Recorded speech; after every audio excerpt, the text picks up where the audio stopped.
bum, bum, bum, bum, bum, bum, bum, bum, bum. You ever ride a dirt bike and you like just make the noises of like revving the engine? Well, it kind of feels like that's what's going on with Web3. What in the halibut is going on? What's up? My name is Schiller. I've been talking NFTs and all that stuff for a while. Okay, so off the rip, we got to be totally honest with you. I read something earlier that was about like talking with certainty, none of this uncertainty stuff. Today, we're laying it on the line. We're motivated. We're active. And after this, we're just don't even worry about it. Anyway. Hello, how are we doing? Hope you're doing phenomenally. It's only Tuesday, but wow, it feels like things have been going at a rapid pace. Going to go over some of the news stories from the past couple of days. We're starting to catch up to what's actually happening as of right now. But let's start off with a little bit of humor, because why not? Crypto founders can be 8 years into a poorly defined roadmap with zero progress, and they still unironically tell you it's day one. Sir, it is day 3,000, and I'm tired. True.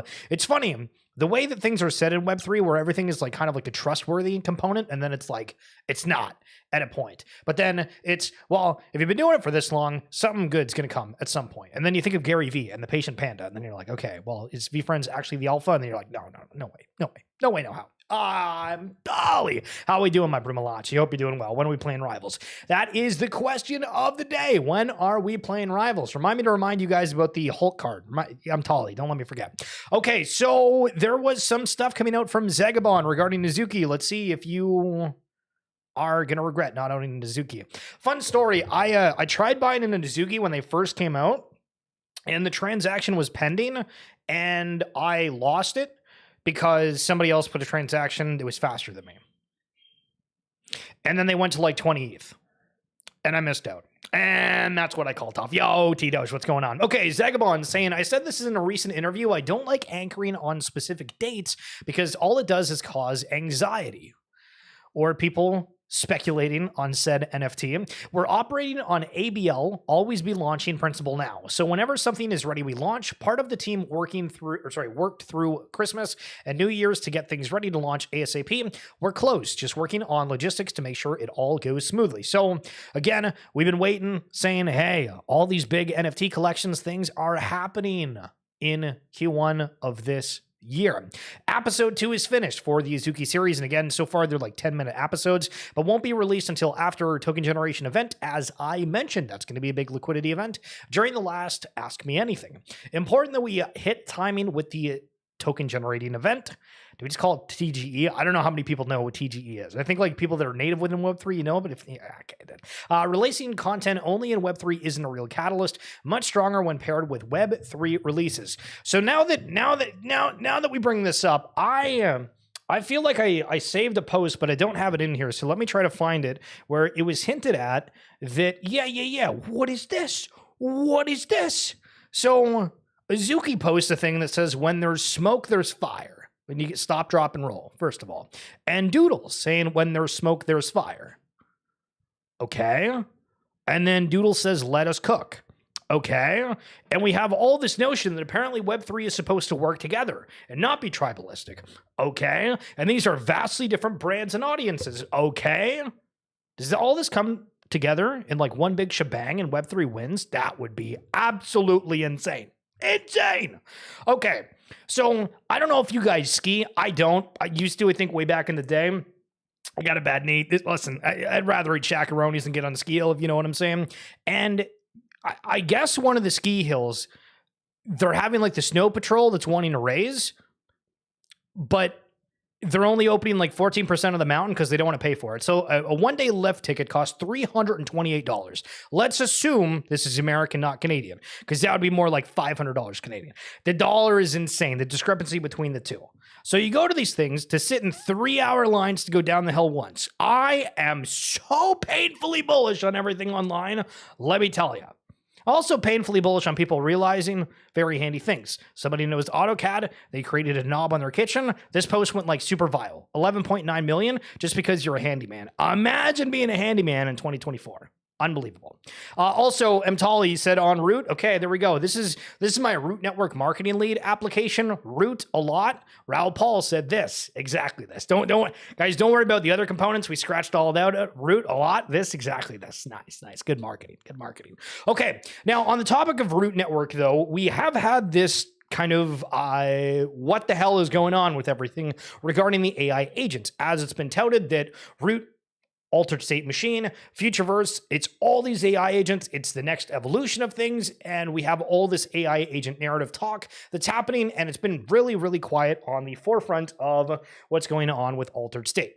However, on the 9th, we're waiting an announcement to happen, and it seems that there is a connection to Wire Network. So I'm going to read this real quick just so we can kind of get preface because we're still 2 days out, but it says blockchain wasn't built for AI agents until now. Wire Network's testnet is live. AI agents will transact without gas fees on all chains at lightning speeds. Built for the AI agent economy, we have removed limitations allowing your agents to maximize their potential.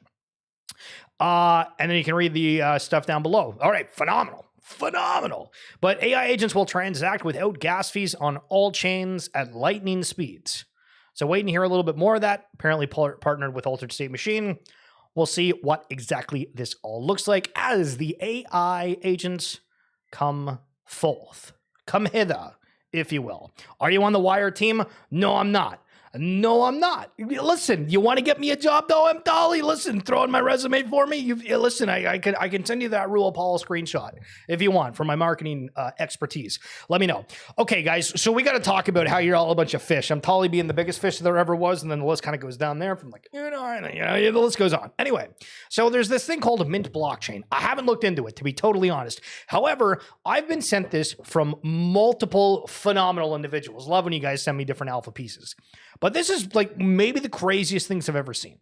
So they're doing like a token generation event where they're trying to onboard people for their token, where they're giving 1% of their entire supply to about 50 different NFT collections, a ton of people that have done a certain amount of volume on marketplaces and NFT finance places or working on the blockchain in general.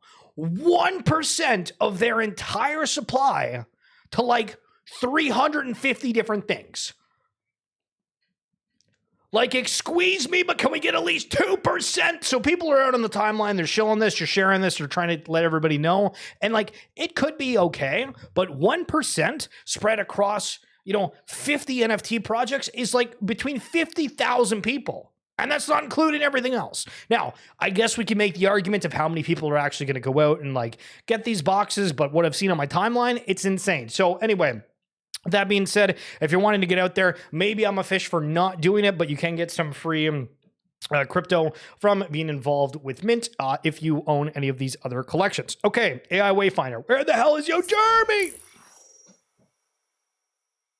Good morning, Midas. How are we doing today? Good morning, sir. We completed a couple of transactions while you were sleeping. Here's your recap. We also purchased 2 Bitcoin after the Federal Reserve announced plans to print more money. I've included a link to the article below. How else can I assist you today, sir?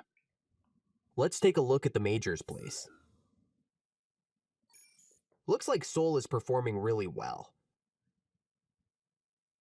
Yes, sir. We have seen a material increase in its value over the last 20 days. Let's go ahead and bridge that USDC we made on selling the ETH and buy Sol with it. Yes, sir. Purchasing 150,000 USDC of Sol. I like how they used 150,000. They could have used like $150, but nope, 150,000. Purchase confirmed. Anything else I can do for you, sir? Maybe just keep an eye on the price of WIF for me. If it moves 10% in any 48-hour period, please let me know. Okay, so we're not going to watch the entire rest of this. A nice FUD. True. See, Emtali straightens me out. We're getting free money from that Mint thing. It's probably like $10, and I'm sitting here fudding it. Talk about first world problems. My goodness. And this was what we talked about earlier when we came into the stream, being like, we're going to be confident, strong, bold, and good looking. True. Important communication tip. Write with confidence or speak it. Remove uncertainty. Words hit 10 times harder if you don't hedge your language or apologize for your ideas. So Tolly, I don't apologize for funning previously.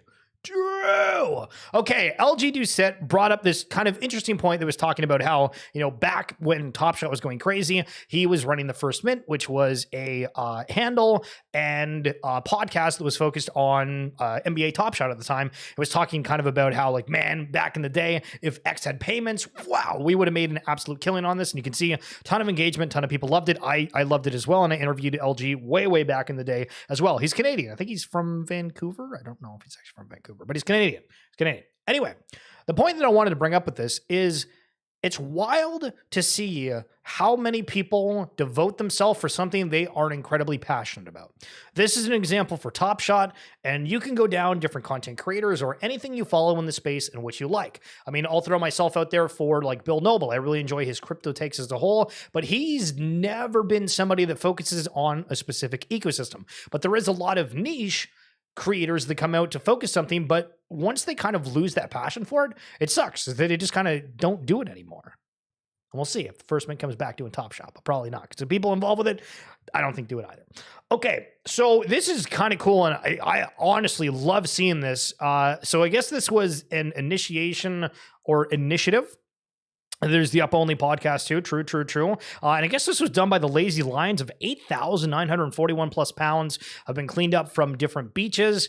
This is their Cocoa Pride. Lazy Lions quote tweeting it saying an incredible amount of trash was cleaned up by an amazing group of caring people. Big goals are set for next year, and you can set goals within your own community too. Organize your own cleanups, yada. But I feel that we've definitely lost the, what's the right word? Is philanthropic perspective the right term? Maybe.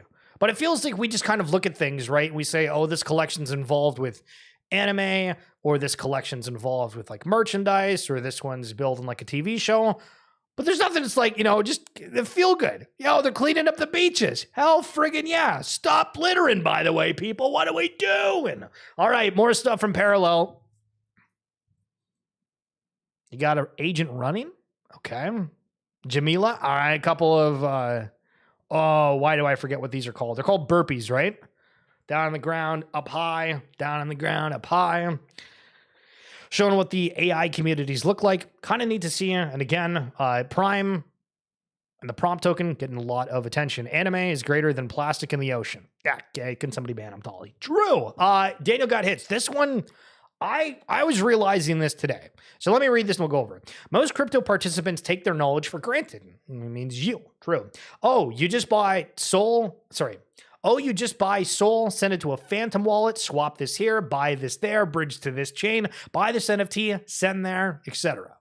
All right, all the extra stuff. This is all a foreign language to TradeFi. They have no clue what anything is.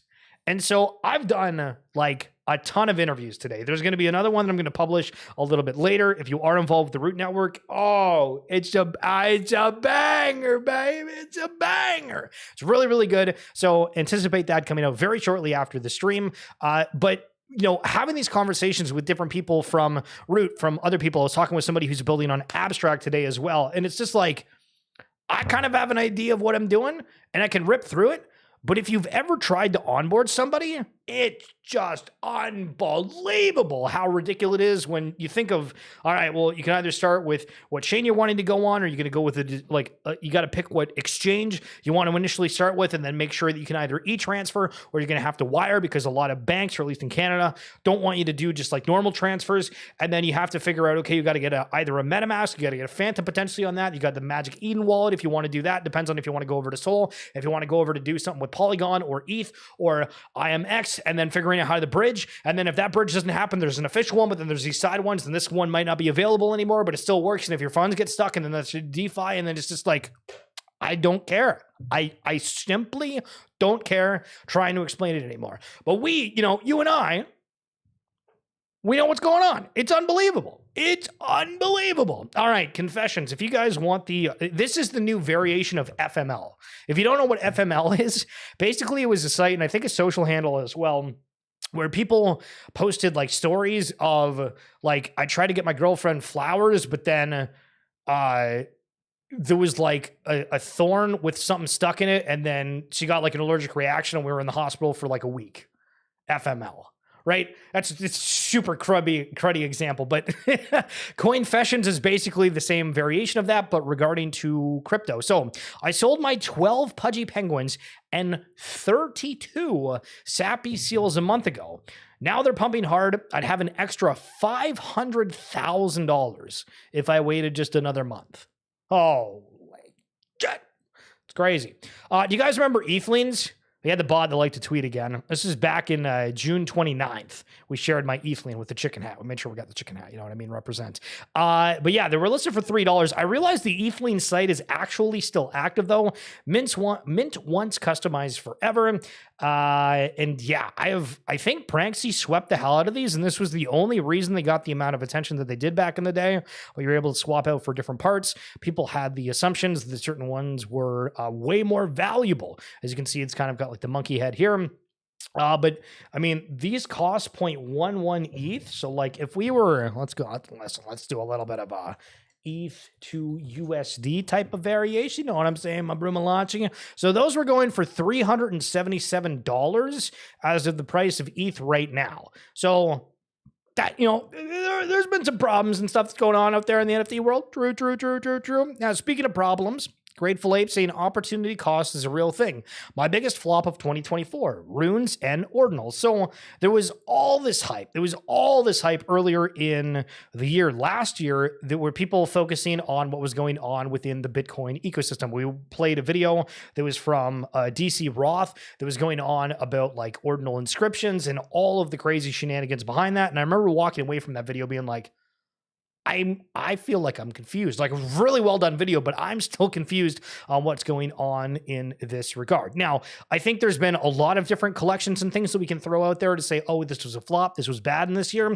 But the only reason that I'm wanting to highlight this is you jump on the Web3 train at any point whenever you do. And you follow what's going on in the news, the happenings, and it's literally one thing's hot for a week, a month, a couple months, and then it's not. And then it could get reignited again at a different point. But ultimately, have a thesis of what you're interested in, know what you're interested in, and have it where it's stuff that you can follow and act to, because you might need to, because the market moves fast. And speaking of things you like, Doodles, listen, the merch isn't too bad. Listen, that looks high quality. I think the merch was like $80 to $100, but listen, if it's quality, it's quality. It's all that matters. It's all that matters. Okay, Joseph Rust, who I believe was one of the people that were rocking the #1 heavy metal. If you remember back when Yuga Labs had the heavy metal game, there was somebody that paid $1 million for the Dookie Dash key. Now, that individual wasn't playing that heavy metal to get it up. They kind of hired people, and it doesn't feel like there's as much of a focus on like the Web3 gamer houses per se, but Joseph Rust being one of those people, and he gave a really, really cool breakdown, so I wanted to go over it. We made $77,000 US playing Web3 games in 167 days, and we still have dozens of Web3 gaming airdrops to claim. No multi-accounts or any extractive behavior. Here's everything we've learned. 6 months ago, my brother and I set out to create Mana Gaming BR for Brazil, the first Web3 gaming hub in Brazil. In just 2 weeks, we rented a space, bought and set up computers, hired 3 players. Since then, our team of 6 players has been grinding Web3 games and engaging with nearly every new game launch. Here's where our earnings came from. 63,980 were from played airdrop campaigns, 8,451 for NFTs earned by playing those games, 2,664 were skill-based games, and 1,816 were from referrals. They also mentioned that they have like raffles and other sources, which were just under $1,000. I have to sneeze really badly, but I'm trying to prevent it. Phenomenal. Okay, so Cambria was one of their 3 games. They mentioned Nifty Island, or most earned, Pirate Nation being the 3rd. We also earned smaller amounts for games like Forgotten Runeverse and 9 Heroes. I actually ordered some of the Forgotten Runes comics, so when those come in, I'll give you guys the update on what's good and what's not. While others like Castile and Super Champs didn't bring any revenue, mostly because we started too late or played inefficiently, we still have over 20 pending airdrops or token generation events like Wanderers, Wild the World, Proof of Play, the Machines Arena, and many others. Our biggest takeaway and where we're focusing in 2025 is invest in Web3 games and you will grow. Do not extract from it. Owning in-game assets, not being free to play, gives you a massive multiplier in your efforts. For example, in Nifty Island, 2 of our players had different tiers. For the tier gold, with more NFTs, they earned 78,000 of the island token, where people that were on the basic one of their team earned just 2,383. That's a 32 times multiplier simply because of the assets we owned. You don't need to spend thousands. Sometimes a small investment like a $10 season pass or equipment can give you a significant edge. Free to play in every campaign is much harder to sustain. There's a misconception that the only way to make money is through multi-accounting or extractive behaviors. That's not true. The real money comes from believing in great games and teams and allocating your time and money wisely. If you want to live off Web3 gaming, you need to be selective about where you spend your time and who you believe in. The best skills should be analyzing the team behind it, their actions, and the campaigns they create for players. And if they make great decisions often, they will probably keep doing things. Cheers to the GOAT's proof of play. All right, a little bit more on that, but kind of interesting to see the amount that a gaming house has brought in, looking at basically looks like just under $100,000 in less than a year. Not too shabby, eh? Not too shabby. True. All right, Yoms. You guys into physical collectibles at all? Listen, I ordered a graded Hulk card the other day when it comes in. Whenever it does, listen, we're going to show it off on stream. It was like $20. Drew. I'm not going to lie, though. I've been looking at some different ones, and half the stuff is coming from the States. And I'm just sitting here like, okay, so I'd buy the $20 card, because if you've ever done card grading, right, when they have like the PSA or whatever, and you try to get into that, it's like $25 to grade a card. So if you can get a graded card for like $20, I mean, I'm down. But then half of these stuff is like, it's $25 shipping. So the cost of a card it's awful. It's awful. Anyway, I guess he put together an Alex Ovechkin cards, and he's been having trouble trading them. I don't know if it's because they're not graded, just collecting. Maybe doesn't like it, but I actually think this is an awesome collection. And I mean, I wouldn't call myself like a big Washington Capitals fan or even an Alex Ovechkin fan, but these are pretty sweet. I'd love to have that. It's awesome. Okay, Steve G, the other Steve, another Steve. There's a lot of us, apparently. People still don't get the most bullish part of abstract chain. Okay. And honestly, at this point, it might not even be worth explaining it to them. And then he proceeds to explain it. So let's read. It's not just the tech, it's the entire mindset shift. I like that verbiage, because I do think that there's just like an immediate negative connotation to certain things where there's an immediate positive connotation to others. Right now, most people sit around hoping some new Web3 product will magically break out into Web2 and gain mass adoption. But that's completely backwards. The real opportunity isn't forcing people into Web3, it's bringing Web2 products onto crypto rails in a way that makes sense. Not for the sake of crypto, but because decentralization, smart contracts, digital ownership, etc. will actually improve those products. I know. Crazy, right? Abstract is about fixing the discovery and usability layers so that people don't even have to think about Web3. They just have the better products without friction. That's the play, and most still don't see it. But Segment does. Hooray! So if you guys know, we've been talking about the RWA Segments podcast forever. That's actually for an RWA platform where if you want to go and those collectible trading cards, you want to do that all in the Web3 setting, you are able to do that on Segment. And they just announced today, which I had no idea about. What do we do? And keep me in the loop. Holy smoke. Well, I knew they were coming to Abstract Chain, but I didn't know they were announcing that today. So that's super cool. But anyway, Segment is coming to Abstract Chain and joining the ecosystem as we strive to bring the world's best tokenized collectibles. We're incredibly excited to have Abstract support in our marketplace very soon. Stay tuned for more updates. And again, would love for you guys to go check out the podcast. If you're on YouTube, the link is in the description below, and it's on my bio and X. Phenomenal. So guys, listen, I got Marvel Unlimited, $9.99 a month. Steal of a deal. So I'm able to go back and read through all of like the older comics. And seeing like the origin stories of like how the Hulk came to be is just kind of cool. Like, sure, you can see the movies and whatnot, but when you go back to like the 1962 comic, it hits different. True. Okay, so I got sent this today, and this is actually kind of cool. It seems like it's just brand new. Like I'm talking, people would look at this and think that it's a scam because there's nobody following it. But we connect Web3 media with the top industry thought leaders for interviews, comments, and speaking opportunities. This thing's called Crypto Haru. And like quickly reading over the beginning of this, because this is something I find interesting as somebody who covers the space. Crypto Hero, a newly launched tool designed to link Web3, AI, and fintech media with industry experts, has made its debut. This free digital platform facilitates real-time posting and responding to media requests on current and trending topics within the Web3 landscape. Although similar platforms like traditional Hero help a reporter out have existed for years, Crypto Hero stands out as the first to focus exclusively on the crypto and Web3 sectors. So that's kind of cool. And I mean, I'm going to keep more of an eye on it, but again, it's like brand new. So we'll see what comes of it. But that's going to be it for this edition of XFeed. Trap ball banger. We got a fire interview coming up regarding something on the Root Network. So stay tuned to the channel for that. We'll upload that momentarily. Mtali and T-Doge, thank you so much for coming on through. And anybody else that's watching afterwards, would appreciate a like, would appreciate like $20 too. Sure, fine. I'll take $20. Thanks for offering. But have yourself a good one. And we'll talk soon. Peace.